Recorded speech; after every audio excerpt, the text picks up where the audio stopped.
The automatic doors sighed and closed behind Maya Ortiz as midnight thinned the hospital into a corridor of pale rectangles and humming machines. Bellevue at night did not resemble the tour she had been given during orientation. In daylight there had been clipboards and chatter and a soft tyranny of schedules. Now there was the careful quiet that people in pain keep for one another even while sleeping. The floors were waxed until they watched her back in gray fragments. The air smelled like antiseptic, threaded with something cooler, like rain that hadn't yet started. She adjusted the strap of her bag, tucked it once as if to cinch courage to her shoulder, and moved toward the nurse's station, where a lamp threw an amber dome over a clutter of pens and half-drunk coffee. "New third shift?" the charge nurse asked without looking up. Her nameplate read, "Faye," in letters rubbed by time. She had the posture of someone who had learned to stand through alarms. "Yes, Maya," she said, hearing the quiet of her voice as if the hallways absorbed decibels for later use. "Badge." Faye took it, scanned it, slid a clipboard across the counter, and gestured toward the wall-mounted monitor. "Digital board updates every hour, minute by minute for ICU. If it lags, there's the paper log. If that conflicts, follow your eyes. Paper log." Maya tried to smile. It came out like an apology. Hospitals were supposed to be past paper. She had learned acronyms that promised it. EMR, CPOE, MAR. Everything lived in the cloud, and she suspected a second cloud in case the first one forgot.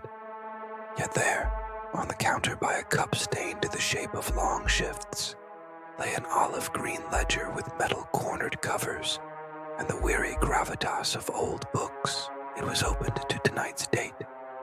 The handwriting was neat and looping, each letter a disciplined curl. "Everything is EMR," Faye said, "except when it isn't." The lights hissed and for a blink, dimmed as if a film reel had a scratch. The building took a breath. The breath went back in, the lights steady again, and Maya reminded herself that she had chosen nights for a reason. The day shifts had been a cluster of voices, competing with fluorescent lights, and spouses with questions and doctors with fast instructions. Night offered a focused kind of care, and she had believed she would like it. She still believed that, she told herself, as she slid the ledger closer and read the first line under the date, written in that tidy hand. 12 a.m. Vitals, Ward C, Bed 12, 𝗧. Maya typed the name into the computer with a small click of hunted consonants. Nothing returned. She searched the census. Nothing. She searched the discharge summaries and the archived admits. Nothing at all. A ghost of a smile tugged her mouth. She had seen clerical errors in her OR rotation. Wrong letter typed. Wrong bed number. Someone moving the bed before the system followed. Yet the name felt like a key that had already chosen its lock. Her eyes had learned things in nursing school that had nothing to do with muscle groups and everything to do with the way a room waited. "The board doesn't show Holbrook," she said. "Of course it doesn't," Faye replied, as if that was not only common, but inevitable. "Do your rounds. If the paper nags about C12, sign the vitals." Maya frowned. "Sign what isn't real." "We sign what persists," Faye said. She watched a status light on the machine, like people watch skies for weather they cannot change. Sometimes systems shed their old skin like snakes. Sometimes they keep it. The old wing is where the hospital forgets how to forget. The sentence had the unhelpful poetry administrators used when they didn't want to be quoted. Maya lifted the ledger anyway.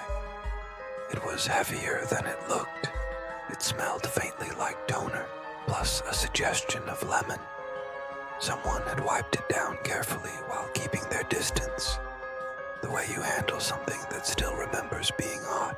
She tucked it against her hip and set off down the main corridor, the soles of her shoes whispering their tidy hush, the building settling around her like a coat. Ward C hunched at the end of a narrower hall where the lights ran cooler, the floor wax older. The door required a firmer push than the others, as if the hinges had learned to bear weight by refusing it. Inside, the soffit lights skimmed the ceiling in a low and patient blue. 12 curtained bays, each with its own small square of night. The room's temperature dropped as she entered. Not dramatic, 1 or 2 degrees. The kind of change people choose to ignore if they want to finish a task. She did not ignore it so much as step around it, like a puddle that had chosen to resemble laminate. Bed 12 waited in the far corner. The curtain was still. The monitor's cord lay coiled like a question mark. The bed held a sheet pulled to neatness and a pillow that had learned obedience. The chair by the window wore the shape of someone who sat there often. Maya touched the monitor out of instinct and saw no data. The EMR tablet on the wall woke to a screen that admitted defeat. No active patient, but the Cardex clipped to a plastic board labeled in the old way with ink, red, 𝗘𝗵𝗶𝗿𝗀, vitals Q1R, NPO, no visitors. Her phone screen lit her palm at 11:59 p.m. She stood at the foot of the bed and heard the analog clock outside click over to the hour. The second hand landed on its mark. The bed did not move. Then it did. Not a dent formed by hands pressing down. Not the sudden collapse of springs as if an invisible weight had flopped back, but a rightness, as if the mattress remembered how it had been occupied and decided to honor the memory. The pillow's center deepened by a 1/4 inch. The blanket rose by less than that. The smallness of it was what let it be real. Her shoulders lifted before her lungs remembered to. She steadied the med guard with her hip and listened for the trick. A draft, bad casters, a line with tension. The silence she heard cracked around the shape of something breathing the room's air and making a tiny claim on it. She returned to the station because she had been taught not to run in hallways unless someone S-Heart refused. Faye poured coffee and watched it steam. Ward C's empty, Maya said.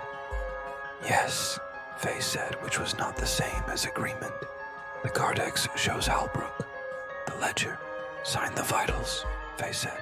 She met Maya's eyes with the practiced gentleness of someone pressing on a bruise to see if it still hurts.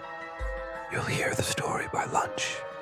We call it a documentation echo. System stuck. The paper log nags and it's kinder to quiet it. Maya wanted to laugh.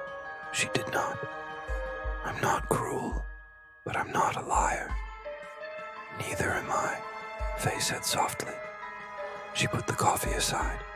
We lost a patient in Ward C a winter ago when the generator hiccuped. Nothing dramatic. The monitors froze. The clock hiccuped, and no one trusted what it was saying. There was a lawsuit. And then there were a lot of things that were and were not allowed to be said. What remains is that the old wing remembers. If you chart vitals on the hour, the ledger doesn't wake the rest of the night with its questions. Whose name? Please don't ask me to say a name, Faye replied.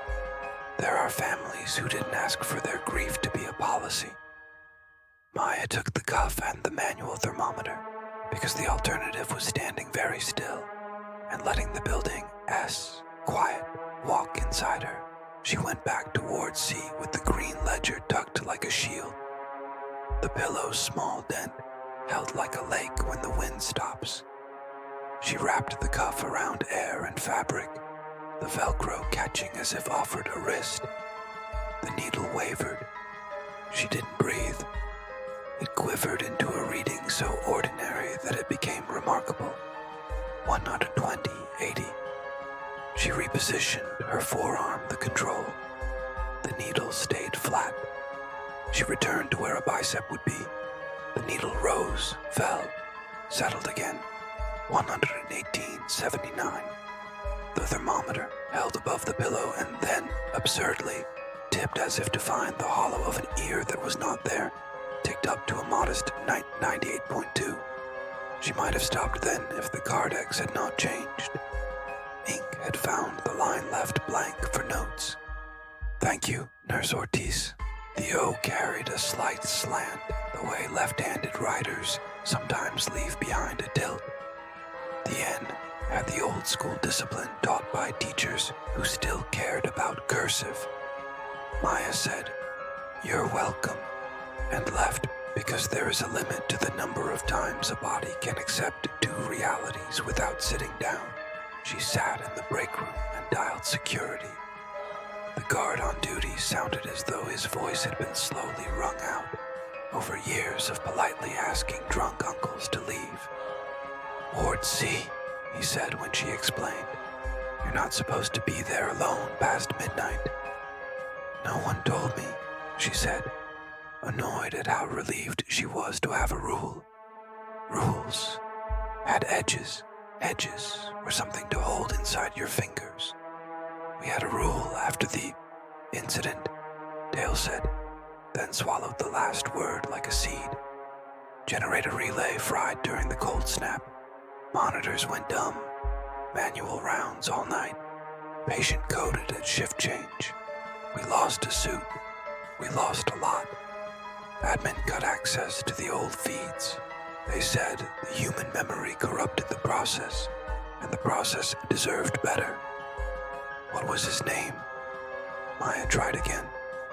A pause, then the soft shrug of someone who has stood too many times in front of doors with signs that say, "Authorized personnel only." "Can't tell you that.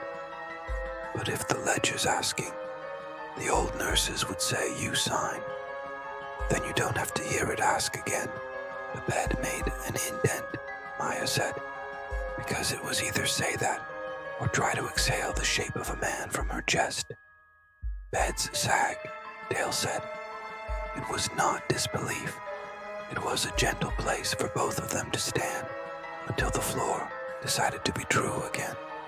She made her medication rounds in Ward B, and she loved them for their ordinariness. Pills came in cups that clicked, and patients smiled with that long night fragile bravado that said they would, in fact, sleep soon, and if they didn't, they would pretend. A man told her his granddaughter would be a chef. A woman asked if she would move the photograph of her dog closer, as if proximity could keep a heart on rhythm. Maya charted with the neat slashes of someone who has decided to trust the world in small increments. The clock edged toward the half hour, and then toward the hour, and then a phone rang. "Ward C," the voice asked, brittle and careful, and carried on a wire so long that it sounded like a road. "I asked for Ward C." "This is night nurse," Maya said. "I can get someone." "My husband," the woman said. She did not cry. The voice did a thing tears sometimes do, and simply left. "We were there. Bed 12 in the winter. I don't want anything. I won't complain. I want to know if the nurses still come when the clock hits the hour." Maya looked at her own hands because looking at anything else would have felt like an intrusion in reverse. "We do our best," she said.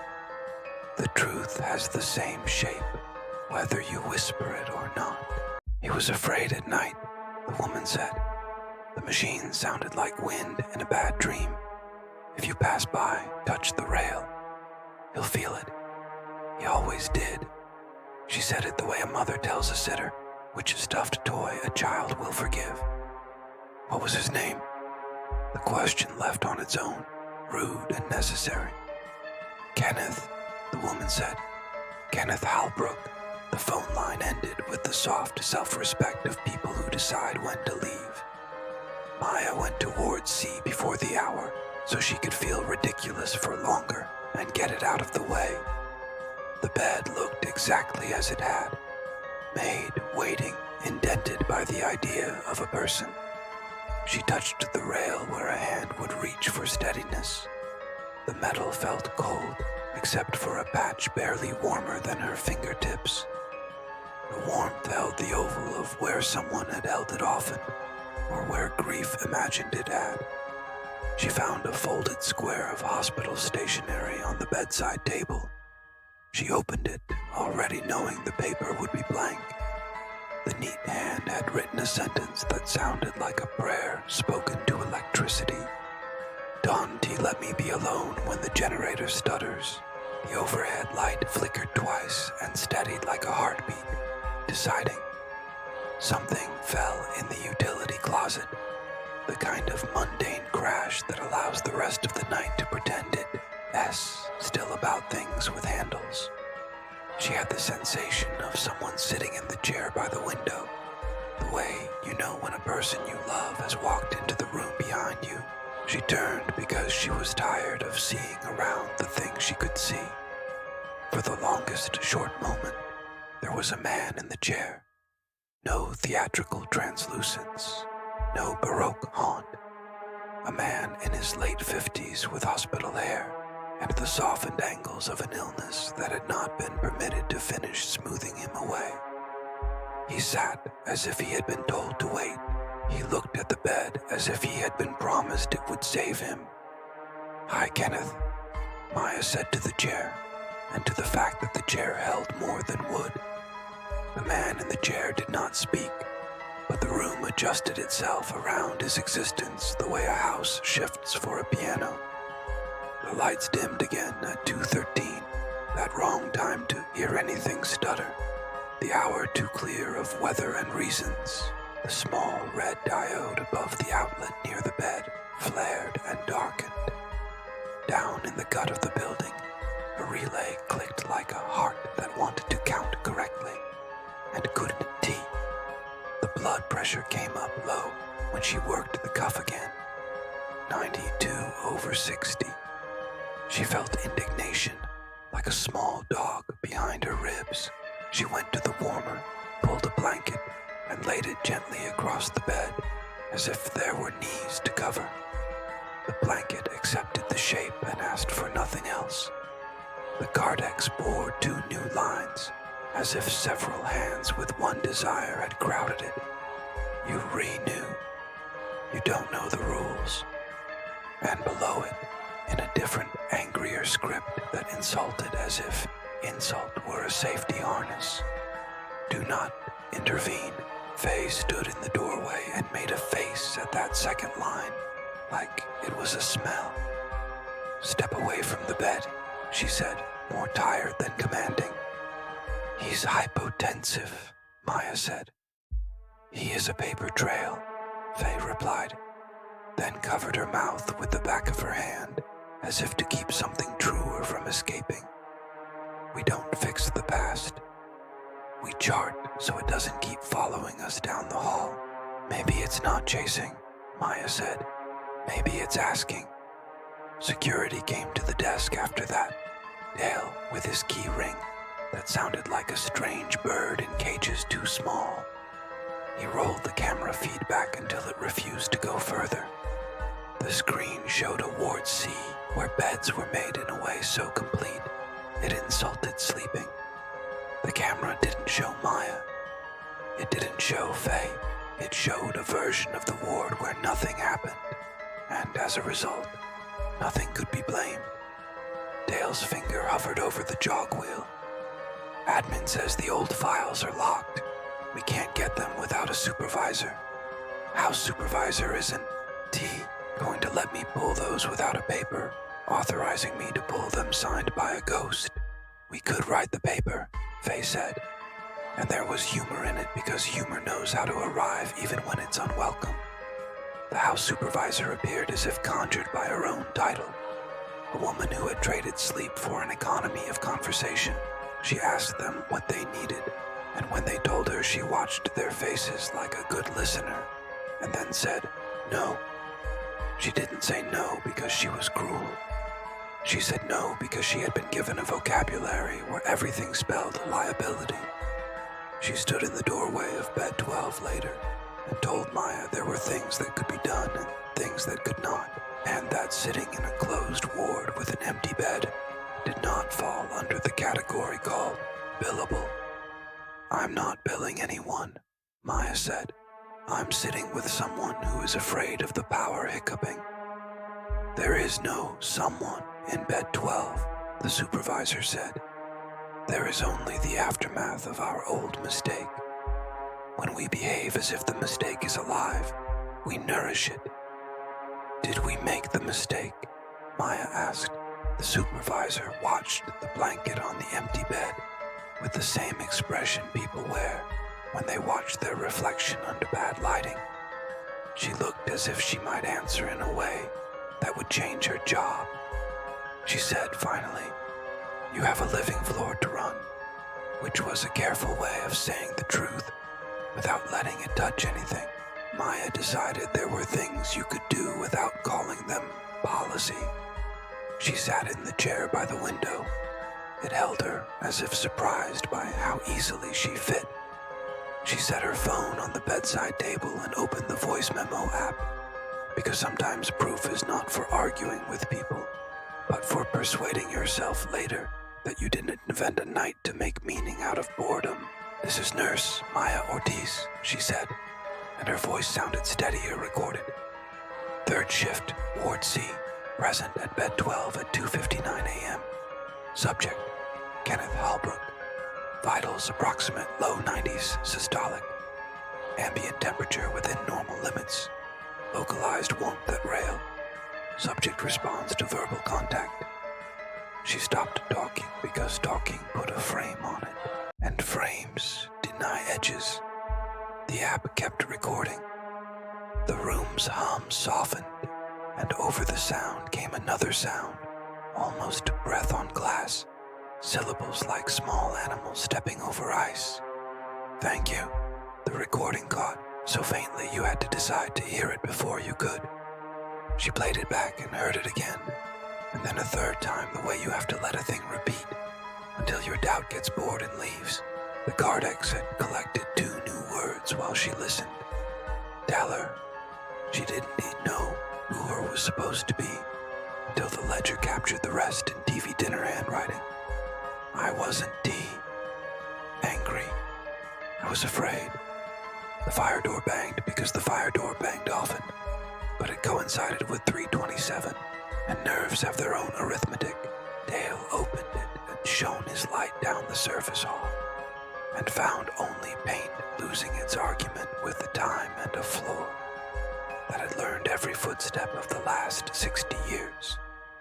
Faye came and stood beside Maya and looked at the bed as if it were a feral animal that had wandered into her kitchen and decided it would live there now. "What do we do?" she asked. It was not a surrender of authority. It was an invitation to share it. "Stay," Maya said. She had no doctrine to back that up. She had the simple insistence of someone who had chosen this job, because sitting with people while their bodies made strange decisions seemed to her like an honorable thing for a body to do. They talked through the last slow hour before the worst hour. Not the big talk of breakthroughs, but the small talk that stitches wakefulness into something you can fold. The vending machine stealing dimes. The way a certain supply closet always smelled like a different hallway. The gentleman in B7 who used to keep marbles in his pocket to remember gravity was on his side. They charted everything they could claim as fact and left a space around the things facts could not stand up to. The clock, S hands, found 4 with an air of apology, because 4 hates being the hour anything happens at. The hospital lowered its eyelids for 1 blink. The generator didn't stutter, not quite. It reconsidered. The lower hum from the machine room found a second line to harmonize with. The blanket over the bed rose in a way that would have been dramatized in a movie with a big sweep, and was instead nothing more than a breath you could have missed if you'd coughed. He was there in the chair then, the man she had seen like a missed step, present the way a name is present when someone says it in the hallway, and your bones respond before your ears do. Ken, Faye said, because the way to keep from screaming sometimes is to use a name like a bridge. She put the cuff on with the practiced motion of someone who has done it in rooms of fire and rooms of fear, and rooms where a baby wailed and the father paced. Squeeze. He did as patients do, obedient to the ordinary. 1 to 10, 70. It wasn't a miracle. It was what bodies want when they feel looked after. He looked at the Cardex as if embarrassed that his life had been reduced to lines. He smiled in the way men do when they have spent a career learning to joke with strangers kindly. "You read my notes," he said, and the sound was like a room airing itself. "We like rules," Maya said. "We like lists. We like knowing where to be when the hour hits." "I thought if I followed everything," Ken said, "the machines would keep me." The power hiccuped and the rules forgot to tell anyone what to do. He looked at the small red light over the outlet as if it were a pupil that ought to constrict to the right size and had any teeth. His hands rested on the blanket, the way hands rest when they don't want to scare a bird. "You're not alone," Maya said. Saying it did not conjure anything. It acknowledged what had already arrived. A gurney squeaked into the hall, the lonely noise of wheels reconciled to their lot. It stopped neatly outside bed 12. No one pushed it. It waited like a ferry at a dock. The sheet on it held the hint of a shape, if you pretended a little, and then realized you weren't pretending. "Is this where I go?" Ken asked. He had the patient's courtesy, even now, of seeking permission from the person with the badge. "If you want," Maya said. There was not a right answer. There was the answer that did not condescend to his fear. "Can you tell her?" Ken said, and his voice tightened on the pronoun, the way the world tightens around the names we don't. "Do you say because saying them would unhouse us, that I wasn't angry? I was afraid. I didn't want to be alone. She would have sat with me, but I told her to go home before the roads iced." "She called," Maya said. "She asked if we still come on the hour." She didn't add that the question had broken something in her, like a light bulb that dies and you don't notice until you can to see your hands. He nodded like this news was a small mercy, and therefore a large one. He looked at the rail. Maya put her hand there the way she had been asked by a stranger on a phone. He smiled again. The blanket lowered by a margin that felt fair, the indent easing back into the generosity of unoccupied furniture. He lay back without the fuss of sheets or attendants, a man rehearsed in hospital moves. The gurney's wheels creaked their acceptance. On the Cardex, one neat line appeared, written by a hand that had practiced not shaking. "Vitals stable. Transfer complete." By the time the minute hand looked different, the chair held only what chairs hold. The bed looked made in a way that could be measured by a drill sergeant or an administrator, both lovers of corners. The gurney S sound thinned into hallway distance, and then into the part of the brain where memory and imagination drink from the same fountain. Faye stood still until standing became something she didn't trust, and then moved toward the station, as if motion were an oath. Day shift arrived with their coffee and their cheerful exhaustion, and their daylight faces. The house supervisor came back with her lanyard, and her ability to inhale quietly and not let on.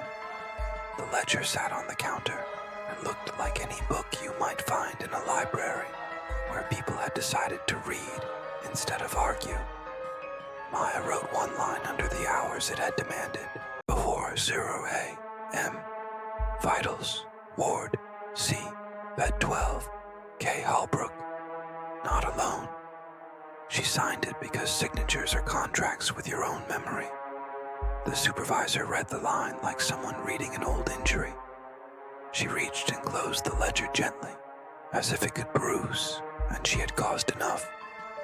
"We'll archive that," she said, and it did not sound like a threat or a promise, only a decision to put something in a place designed for keeping. Maya took the coffee Faye handed her and dialed the number logged on the phone. When the woman answered with that careful hello, "People offer hospitals," Maya gave her the only medicine she could dispense without a license. "He wasn't angry," she said. "He was afraid, and he wasn't alone." The woman breathed out like a room after winter. She did not say thank you or anything else. The line went quiet with a dignity that asked to be left intact. Outside, light made the parking lot pretend it had never been dark. Inside, Ward C's air warmed by a degree and held it. Before she left, Maya took a sheet of lined paper and wrote a note no policy manual would bother to shelter. "Third Shift Rule," she titled it, because titles help people remember. When the clock hits the hour, check Ward C, Bed 12. If no one is there, touch the rail. If someone is there, say their name. If you don't know their name, say, "You are not alone." Chart what you witness. Chart it kindly. She taped it inside the cupboard where the ledger slept and closed the door so that anyone looking for supplies would find it like a message in a kitchen, a reminder to take bread out of the freezer or to call your mother. The next week, a snowstorm tested the generator.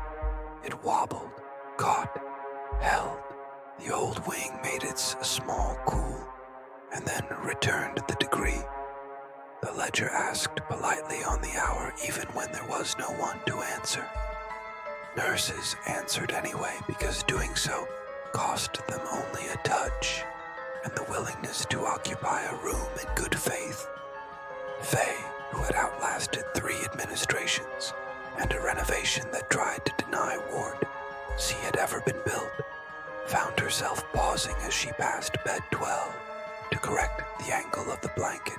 It felt to her like a superstition and therefore a courtesy. Bellevue collected news stories the way a broom collects dust, without meaning to, and with accuracy.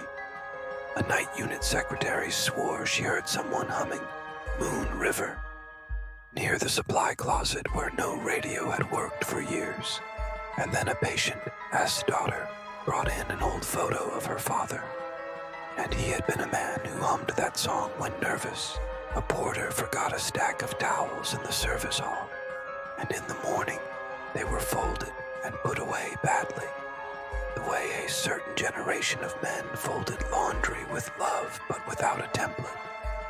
Dale walked the perimeter of the building during his rounds and stopped one night at the line of windows that reflected the old wing as a smudge. He lifted his hand and saw another hand lift in the glass, a fraction too slow, as if the building itself had learned call and response.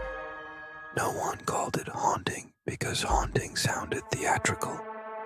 They called it persistence, or the ledger, or that thing in C, where you don't de-roll your eyes because your eyes have work to do. A few new nurses scoffed and then didn't. One wrote in the ledger as if writing were being graded, and then laughed at herself for the care she took, and then took more care. The house supervisor quietly added a line in the unofficial orientation. If you feel odd in the old wing at the hour, take a breath and touch the rail. It won't hurt you. If anything hurts you, it won't be that. Maya began to think of the place like a field where something had finally been planted After a season of leaving the soil raw, the fear she had held like a coin in her fist at the beginning of her shift each night softened into something like readiness. She did not look for Ken every hour as if she were owed a sighting.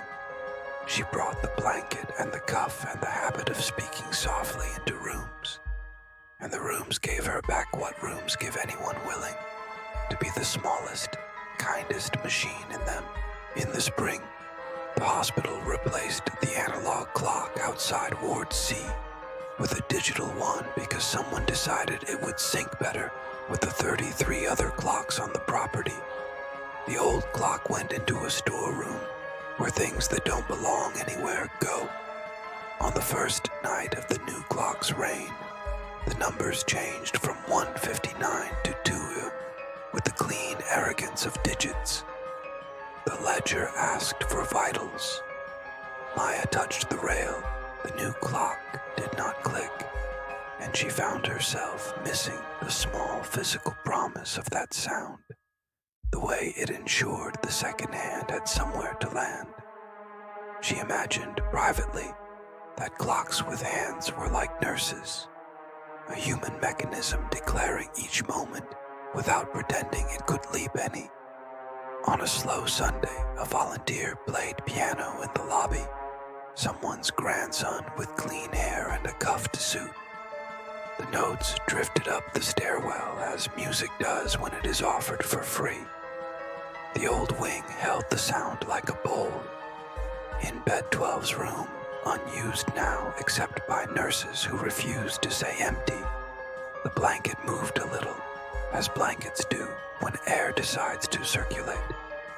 The movement had the rhythm of someone remembering a song they had not heard since their wedding.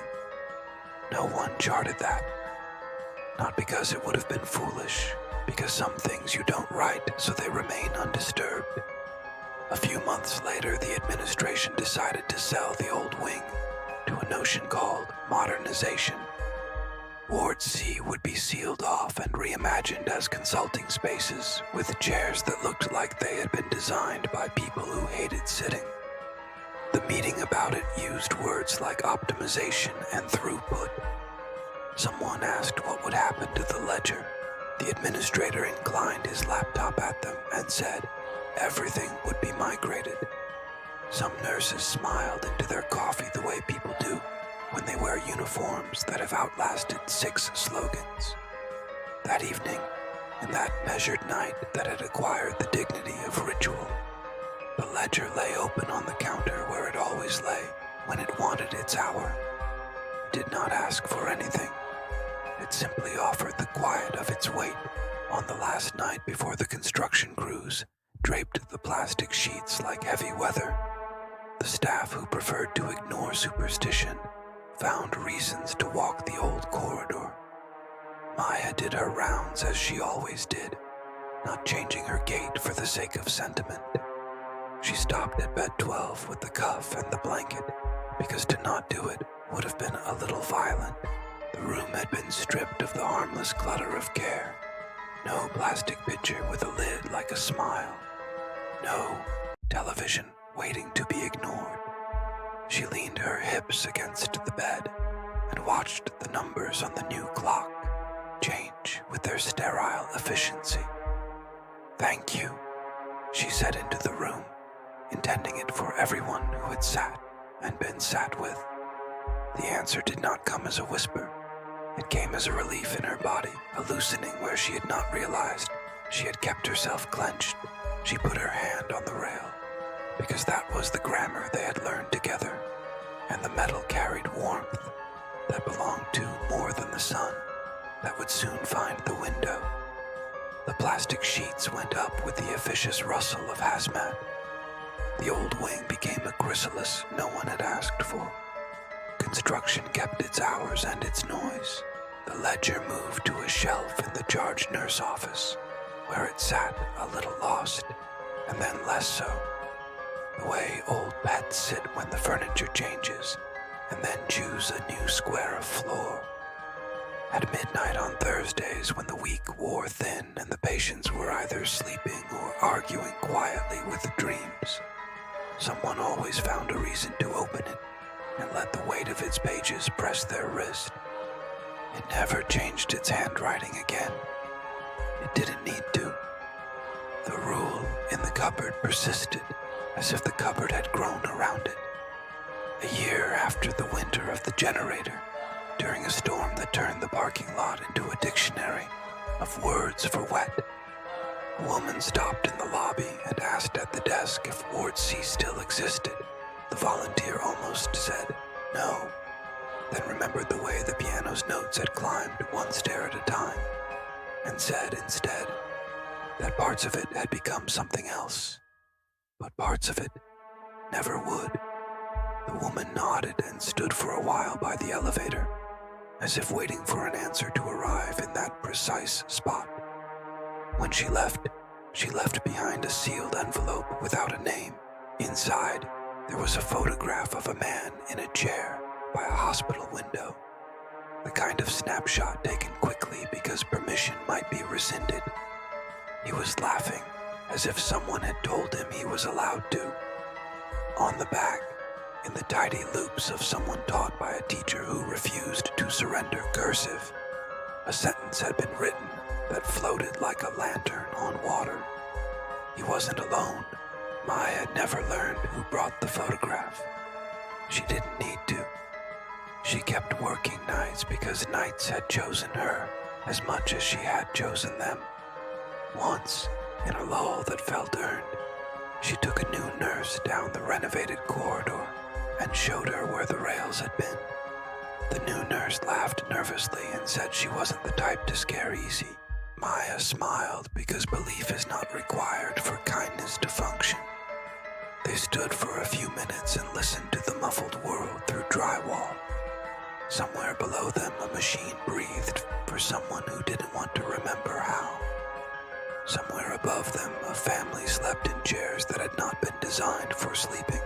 The clock on the wall turned its digits with all the ceremony of a receipt printing. The hour arrived like a cat, silently, insisting, friendly if you were. Maya touched the pale paint where the old rail had been, and for the smallest reasonable moment, the wall answered with a degree of warmth that could be science or could be gratitude. The difference no longer mattered.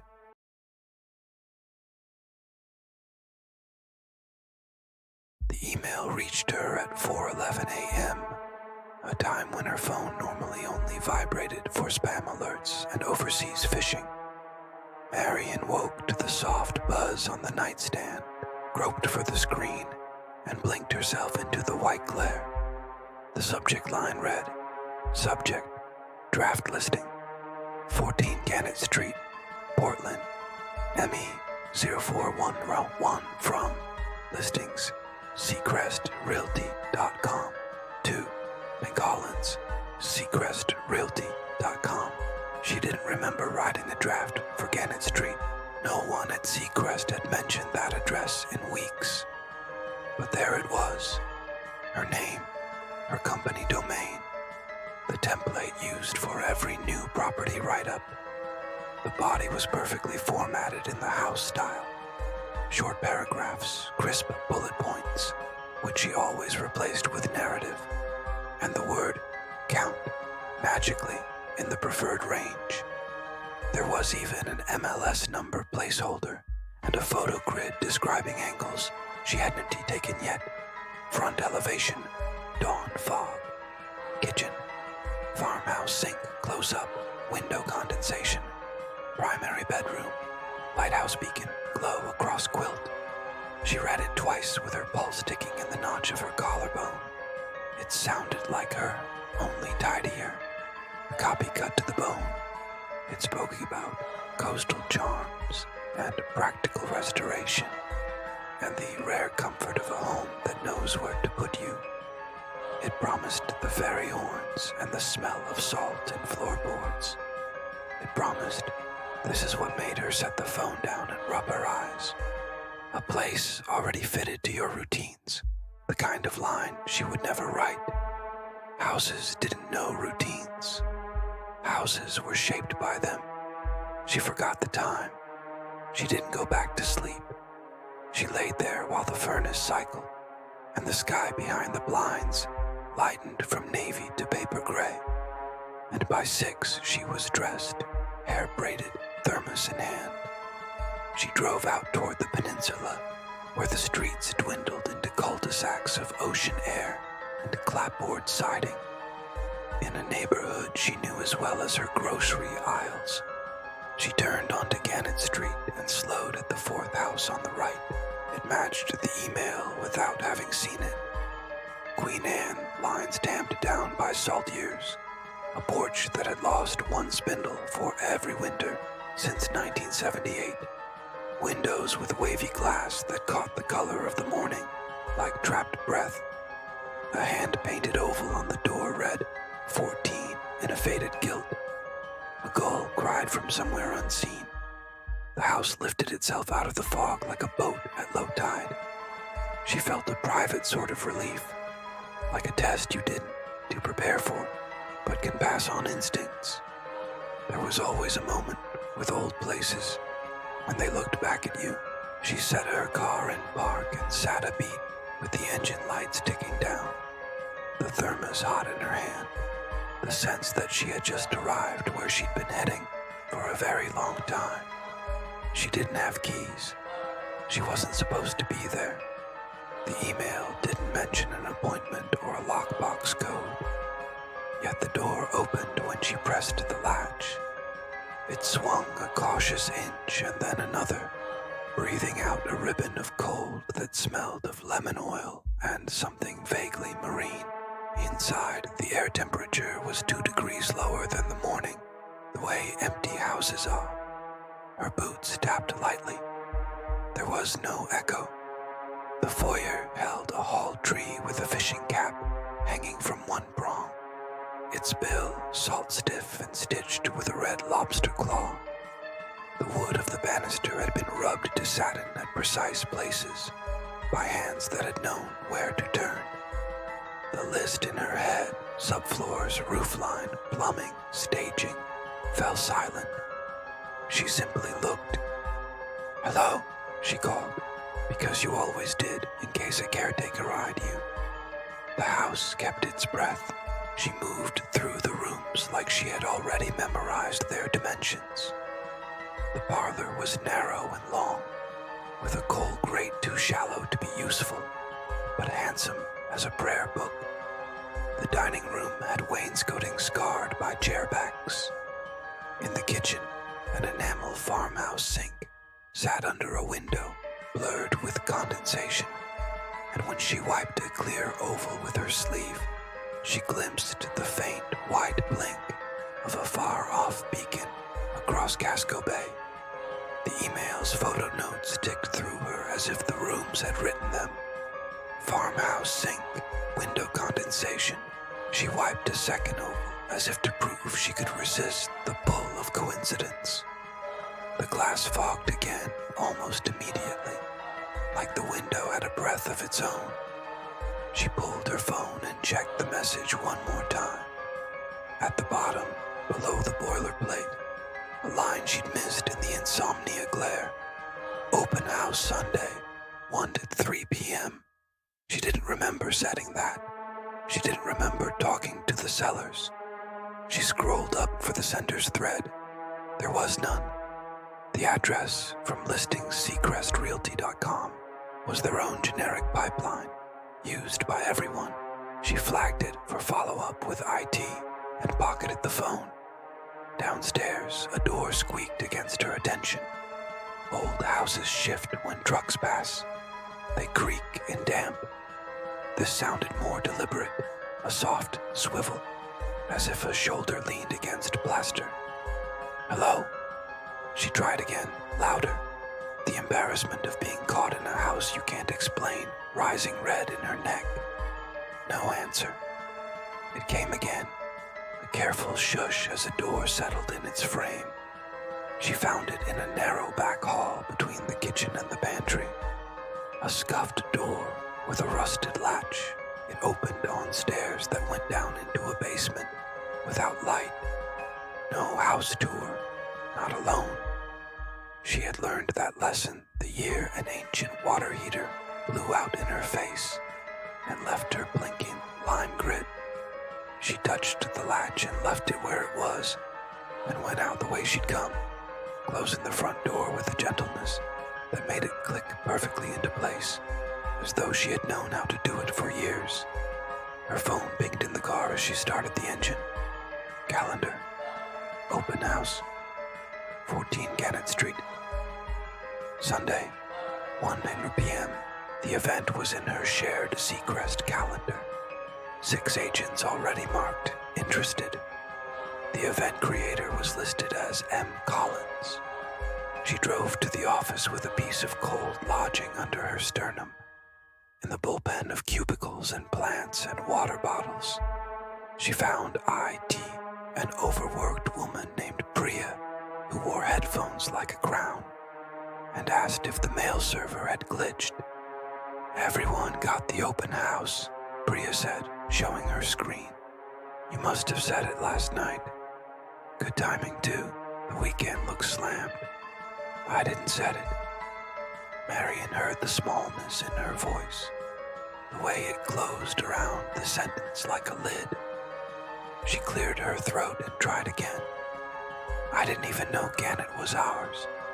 Did we sign with the sellers? Priya scanned. There's no seller record, but the MLS placeholder populated itself from your templates. Maybe someone in admin forgot to attach the owner. She shrugged an apology that meant this was not an IT emergency. Want me to perch it?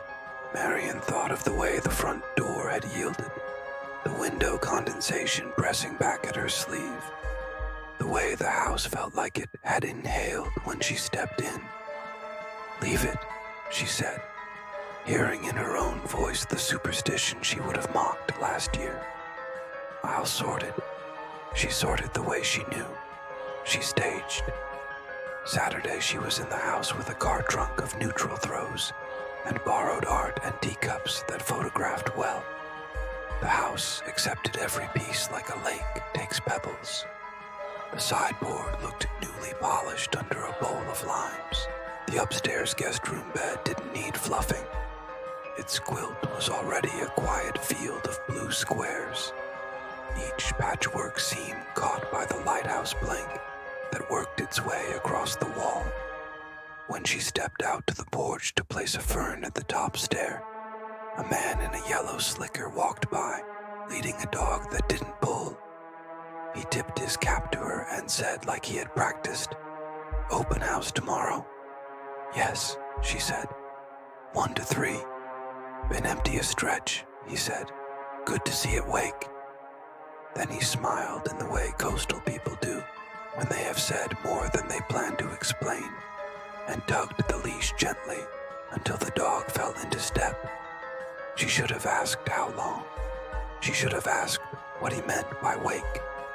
Instead, she watched them turn at the corner and vanish into the fog that pooled where Gannett met the wider road. The ocean was a smell you could almost see. Sunday dawned white and slow. She set out the signboards along the street, with the arrow pointing insistently at the house. At 12:59, as if pulled on a tide, 3 cars turned down Gannett at once and took places at the curb with a neatness that made her think of funerals. The first couple through the door were early 30s, school teacher clean. They kept their hands close to one another without touching, and stood in the parlor exactly where paint touch-ups had disguised cracks, admiring the light. The second group was a woman in her 60s with a cane. The third, a man alone in a navy pea coat who said nothing, but moved through the rooms like he recognized them. A fourth car pulled in at 1:12, a late model SUV with marker-scrawled soccer schedules on the rear window, and a little girl pressed her face to the glass before her mother could open the door. "It's the one," the girl said, voice hot with certainty. "It's the one," the mother repeated softly, as if she had been reminded of a line from a play. The house became the host. It took them. She answered the few questions that came her way. Oil or gas, roof, last replaced when, knob and tube. But mostly they walked and nodded in a rhythm that felt choreographed. Every light she turned on already had the right bulb temperature. When she reached to adjust a curtain in the kitchen, it fell into a drape that exposed the sink at a flattering angle and showed the beacon winking faintly through condensation. And it wasn't just her sense. The peacoat man touched the banister and murmured, "Just where you'd put your hand, isn't it?" The schoolteacher couple smiled at one another at the threshold to the little office under the eaves, the one you only found after you turned past a closet and stepped over a ridge in the floorboards. The older woman stood at the base of the stairs and tilted her head. "I used to hear the fairies from my bed," she said to no one, and started to climb. The house gave back small things. In the pantry, a jar labeled allspice stood on a high shelf, as if it had been left in 1974 and just now remembered. A drawer in the dining room buffet stuck halfway, and when relieved, yielded a decollaged photograph of a child in galoshes holding a paper boat. The child had been caught with their mouth open, mid-laugh. Over and over buyers found these fragments and held them with the kind of reverence usually reserved for heirlooms. At 2:40, the yellow slicker man came with the dog, though he did not come all the way to the door. He stood on the sidewalk and looked at the windows. The little girl saw him and waved. He lifted his hand a fraction and let it fall, like a tide that didn't reach the mark. When Marion moved to invite him in, he had already turned and gone, leaving only the dog's neat paw prints on damp cement. 3 offers arrived before she had collected the last signboard.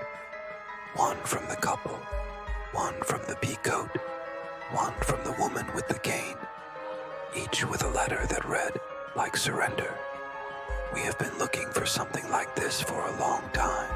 We didn't know what it was until we were inside. It feels right." She had seen many forms of buyer fervor. This was something else. It felt like confession. She took the letters upstairs to the small office under the eaves, where the sound of the street came muffled as if wrapped in wool. She was not supposed to negotiate until she had a cellar. She had no cellar. She laid the letters on the desk and stared at them until the light outside thinned to pearl. A smell touched her nose that was not lemon oil. It was a cold smell, old and mineral, with a sweet edge like rotting rope. The hairs on her arms rose. Without meaning to, she stood and went to the back hall where the basement door waited, latch rust brown and thumb worn. She slid it up just above where it would catch, and the door swung inward a whisper's width to let salt gloom roll over her. The stairs were narrow, the sort that make you turn your shoulders sideways. She didn't have a flashlight. She took out her phone and held it in front of her, ridiculous, and went down with care until her boots found the hard-packed earth at the bottom. The beam in her hand found objects in slices. An old workbench crowded with jars, each labeled in pencil with things like screws, thin, hooks, porch, twine, strong. A bicycle pump whose hose had petrified into a stiff circle. A row of pegs with hanging shapes that resolved into boat hooks. Long, elegant, with brass tips scuffed to dull. The wood handles worn smooth by palms. She took in the hooks and the jars and the powdery salt that rhymed everything like frost. And then her phone light struck the center of the room and stopped. On the floor, chalk white against the packed earth, was a ring of salt, not like something spilled by accident, but deliberately poured, careful enough that even the little breaks where coarse grains made gaps had been pressed shut by a fingertip. In the ring, stood a single wooden dining chair. The chair was turned a degree off true, as someone leaving a table will leave a chair, ready to be pulled back in place. The thought bubbled without warning. Everything important sits in the middle. She didn't know who had taught her that. A grandmother, an old broker, a night when someone told a story in a dark kitchen. She put her hand to her jaw and discovered her teeth had clenched. She felt the house around her, the way sailors feel the body of a boat, its flex and give, the way wind presses canvas and the hull translates force into movement.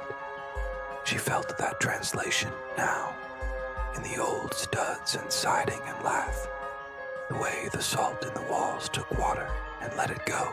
She knew without being told. This was the part that should have scared her, but somehow steadied instead. That the chair would be occupied if she came back at the wrong time. She knew, without knowing how, that the house did this ritual when it needed to. It made a little room in the middle. It made a place for something to sit. Her phone buzzed in her hand. The screen flashed the Seacrest admin number and below it, a preview of a new email.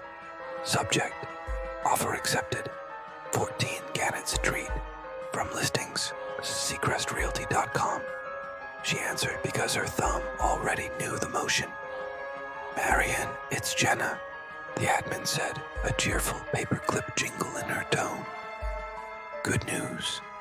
Your seller accepted the offer from the couple with the letter about the teacher S desk under the eaves. Closing timeline looks great. Also, escrows transferred the initial commission advance to your account. Congrats." "My seller," Marian said. She didn't recognize her own voice. It had the hollow quality of a line spoken on stage when the actor realizes the play has been running all along without them. "The owner of record," Jenna said, tapping keys Marian could hear. Entity is Gannett Street Realty Trust. You know how those are. We've got a contact email, but it just routes back to our listings address. Must be some old ghost account in the system. Anyway, we're good to go. You're a miracle worker." When she hung up, the ring of salt seemed a fraction brighter in the glow of her phone, as if it had taken in light and was holding it, not reflecting exactly, but possessing it. The boat hooks on the wall were aligned in a tidy graduation that made them look like punctuation marks at the end of a sentence. Back upstairs, she returned the latch to the exact position it had previously occupied, as if any slack in the metal might be rude. She stood in the kitchen and watched the lighthouse blink against the condensation she had wiped and wiped. A sense of a schedule pressed against her, the way you feel dinner when you haven't eaten. The open house had been an appointment. So was what came next. She didn't sleep that night. She watched the escrow deposit arrive in her online banking just after midnight. A clean amount that walled off worry. It shouldn't have come so soon. No deal pays that fast. The memo line read, "Advance, 14 Gannett." She half expected it to vanish when she refreshed. It remained. She told herself it was a glitch she would fix in the morning. She left the tab open like a nightlight and dozed, sitting up. The couple closed in 3 weeks. They moved in on a Wednesday, luminous with cold and law. Signed papers crisp as sea air. The husband installed a bookshelf in the office under the eaves with an efficiency that suggested muscle memory. The wife baked something that made steam on the window, and the glass fogged in a perfect oval. They wrote Marian a thank you card that used the phrase "we feel held," which made her close her eyes for a second before she put it in a drawer with other cards that never fit her notions of professionalism. She drove past Gannett Street on Friday as if she had errands nearby. The porch fern she'd borrowed and then forgotten to retrieve sagged amiably. The The couple's car sat at the curb with the soccer schedule still ghosted on the glass, the handwriting not yet erased by rain. As she slowed, the little girl, she hadn't learned her name, she realized, stood on the porch with a paper boat in her hand and looked out like she was waiting for permission to set it afloat. When she saw Marion, she lifted the boat in a salute. Marion raised her fingers from the steering wheel and smiled. The girl nodded as if they had confirmed something. A week later, the house entered her life again, the way tide slips back under kelp. An inquiry hit her inbox at 4:08 a.m. Subject, draft listing, 22 Hallowell Point, from 𝗦𝗁𝗻𝗁𝗍𝒑.com to 𝗥𝗁𝗻𝗁𝗍𝒑.com. The copy was beautiful. The photos it suggested were exacting in a way that felt like discipline. The line that snagged her like a fishhook. A rare comfort. A home that knows where to put you. She stared at it in the blue light of her kitchen, wrapped in a cardigan, the kettle not yet boiled. A second email arrived before she had clicked the first. Subject, showing request confirmed. 22 Hallowell Point. Date, Saturday, 𝗬𝗎 M. Attendee, Kendall R., 72, formerly of 9 Tide Street. Notes, Kane, bring folding chair to staging. Prefers lighthouse side. Her calendar populated with little green boxes on Saturday morning. She scrolled. The names were all strangers and not strangers. Names you might hear called over a fairy loudspeaker. Names that could belong to widows, to men who polish their boots on Sundays, to girls with paper boats. She drove to Hallowell Point as daylight unfurled like a cold sheet. The house there was a low cape with a cleft in its roof line, where the sea had worried its shingles for decades. The front step wobbled but always found your foot. The back door opened with a sigh as if exhaling a person. The kitchen smelled not of lemon oil, but of something like toast, where no toast had been. She took the tour she always took, the kind where she was both guide and guest, and ended up, as if compelled by a string, by the cellar door. The latch lifted with less reluctance than the one at Gannett. The stairs went down into a space fuller than a basement and emptier than a room. And there, in the middle, was the ring of salt. The chair turned a degree off, waiting. She did not go down. She held the phone light not like a weapon, but like a candle, and kept herself at the threshold. She let the house breathe around her and pushed a portion of her fear under the pantry shelf with the allspice. Saturday morning brought the old woman with the cane from her email. Kendall R. wore a neat wool coat, hair done, lipstick in a careful hand. She stood in the parlor and put her palm on the mantel and closed her eyes. There, she said. That's right. She moved toward the window seat and lowered herself with a comfort that told Marion she had sat there before. If not in life, then in rehearsal. I'll take it. We can talk terms, Marion began, out of habit. It won't be terms, Kendall said without unkindness. That's not how this one works. Commission arrived again, before the loan officer could rubber stamp anything. The memo line read, Advance, 22 Hallowell. Marion closed her browser, opened it, closed it. She called Jenna, who chirped. Isn't it dreamy when a chain clears like that? Portland's waking up. You're surfing the wave, kid. Who's the seller? Marion asked, pen poised like a cross in her fist. Trust account, Jenna said. No flesh name. It's all compliant. Don't look for skin under it. Marion thought of the hooks in the first basement with their rubbed handles. The way a steady hand makes wood feel like a handshake. She dreamed that night of men in oilskins and women in aprons. Of a house that wasn't on land, but sat on a harbor and rocked with a motion you could mistake for breeze. In the dream, She stood on a threshold and turned a latch and lifted it to the exact place where it would fall, and the door clicked like a heartbeat. She had expected all along. The third house came with a strange gift. The email arrived at 4:02 a.m., as if the hour itself had agency. The subject line named an address she didn't know, and a part of town that wasn't coastal at all but inland, near the old mills where brick sheds rained down grit when trains pass. The copy was spare. Sun through factory windows, the warmth of reclaimed wood, a walkable block where you know the sound of your neighbor's bicycle. The line about a rare comfort had been pared down to a place that puts you right. She drove there without coffee. She stood at the curb with her keys in her pocket and looked up at a boxy shape with honest windows. The front door was metal and did not give. She tried her phone. No calendar event, no pre-written showings.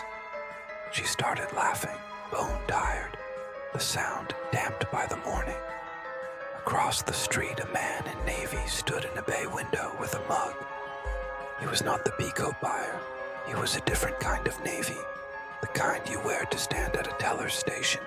He raised his mug toward her in a salute that was neither warm nor cold, just acknowledgement. She thought of waving, didn't. She thought, very clearly, of going home and sending Priya an email with the words, "Please purge whatever is writing my drafts." Behind her, a door clicked, the metal one. It had not moved under her hand. It opened now an inch and then two, letting out the smell of cold iron and laundry. Marian put her hand on the jamb and pushed it wider. Inside, a vestibule and then a hallway coated in white paint that had yellowed in straight vertical lines where studs threw shadows. There was a little shelf for keys painted over 10 times. There was a hook for a raincoat. She closed the door gently behind her after she stepped in. She felt the twinge of superstition that had become habit, latched to the exact point, turn without scrape. She felt for the cellar door and found it. She lifted the latch. The stairs went down into a space that would not hold a ring. It was too narrow. Instead, at the bottom, the salt had been poured into a neat, eye-shaped lozenge like a boat seen from above. The chair sat in the middle with its back toward her, turned slightly off as if the person had left and would return. She stood there for a long time looking at the shape the salt made. The house hummed around her quietly. It had less sea breath here, more grit. She thought of a map overlay of all these houses, of white rings like buoys placed through a city, how they might line up with the old shoreline before fill and rail lines adjusted the skin of the place. She thought of a line drawn from a basement in Gannett Street to a basement on Hallowell Point to this narrow inland cellar, each point a place where people had been made and unmade and steadied. When she left, there was an email waiting with no subject. The body contained only a list of names and times, and the words "come see." Many of the names were the sort you would expect. A 34-year-old barista, a retired firefighter, the young mother whose partner worked at the Mill Museum. One name was Marian Collins. The time beside it was tomorrow, 4:11 a.m. She stared until the lines blurred. She closed the app and opened it. The name remained. The time remained. At 4:11 the next morning, her phone buzzed. She was already awake. She dressed without looking at the clock.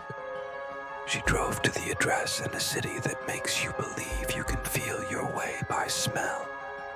The door opened at her touch. The house took her, like the ocean takes a footstep. First lift, then pull, then the press of outer force against inner structure that tells you where you end and the water begins. She walked the rooms. She touched a mantel. She sat in a window seat and felt the measure of it in her knees. She rested her palm on the enamel curve of a sink that did not fog with breath, but turned out even light, as though it had eaten enough mornings to exhale back. She went to the cellar door and lifted the latch and did not go down. She did not have to. She could feel the salt shape below, not with her feet, but in her teeth, a grit that told of preservation, of ritual, of keeping. Her phone buzzed once more. Escrow again, ridiculous and uncertain. She laughed, then alone in the house, a soft sound that did not carry far. She thought of the men in oilskins and the women in aprons and the children with boats and the buyers with letters. She thought of the trust that was not flesh and the commission that came too soon and the way the houses wrote their own drafts when they were ready. She went back upstairs and stood in the kitchen where light made rectangles on the floor. She set her thermos on the counter and unscrewed the top and poured a little coffee into the lid and waited while steam lifted and then faded. She placed the lid in the exact middle of the countertop and glanced out the window where, very far off, a factory clock hand clicked a fraction ahead, like a second beginning inside a second. She knew then what the line in the email had meant. A rare comfort, a home that knows where to put you. She placed her hand flat on the counter and felt the house place her hand where it wanted it. Not an inch to the left, not an inch to the right. Sender. When the next email came, different address, different angle, a photo grid already imagining light. It arrived at 4:11 a.m. on a day with no fog. She opened it without thinking. She read it to the end. She closed her eyes and saw a ring of salt in a cellar she had not yet entered, and a chair turned 1 degree off, ready to be pulled into place when someone sat. She didn't think she was chosen. She had long since learned that houses do not choose. They endure. They lean where the wind teaches them, and they hold who comes if they can. She thought instead that something, call it time, call it tide, had found a way to thread itself through doors that were made to hold threads, and that her hands knew latches. She would keep opening.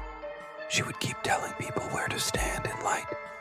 She would keep placing chairs and rugs and bowls of limes so that the rooms could remember their shapes when bodies filled them, and when she was very still, alone in a kitchen or a parlor with a coal grate too shallow to be useful, she could hear it. Not a voice, not a haunting, but a work. The house made itself ready. It rented itself to the lives that would fit. It made room in the middle. It drew a little white ring against the dark and set a chair in the center. Turned a degree off. Ready, she would lift a latch and the salt would hold the shape. And if there were nights when the lighthouse blinked in a window, downtown where there was no water to reflect it, that would be between the house and her. A thing acknowledged but not explained. The way coastal people lift 2 fingers and call a greeting that says, "We see the same tide." A week later, the couple from Gannett Street sent a photo of their daughter launching her paper boat in a puddle after rain. The email subject read, "We're home." That night, Marian dreamt of the slicker man and the dog, walking past 14 Gannett, pausing, and then continuing only after some interior check had been satisfied. She woke with a certainty that she would see him again, not at Gannett, but elsewhere, at another address where a door knew how much to give. Toward the end of winter, when petroleum smells from the harbor drifted into side streets and the gulls were mean from hunger, Marian let herself into a narrow house near the tracks that had been built in a year no one had bothered to record. She moved through the rooms and down to the cellar, and found that the salt lozenge had been swept up, the floor clean. In its place lay a small rectangle of canvas with 2 brass grommets and a frayed white rope, like a simplified flag. She had never seen that before. She bent and touched the canvas and found it damp, as though it had been dipped in sea and then wrung out. She looked up at the hooks on the wall and found one missing. She thought of punctuation, of a sentence that ends not with a period, but with a blank you gasp to fill. Back upstairs, in light that framed her shadow on the opposite wall, she opened her mouth as if to call out a greeting and then closed it. There are some acknowledgments you do not say aloud. You lift a latch to the exact place where it will catch. You place your thermos lid in the center of the counter. You step into the doorway and stand where you can see the street and the kitchen at the same time. You make yourself ready, which is the same as saying you are placed. The house let in the next visitor. The light bent itself to the new body. Marian stood where the house knew to put her and watched the moment arrive that looks like luck on paper and like fate when you are close enough to smell the salt.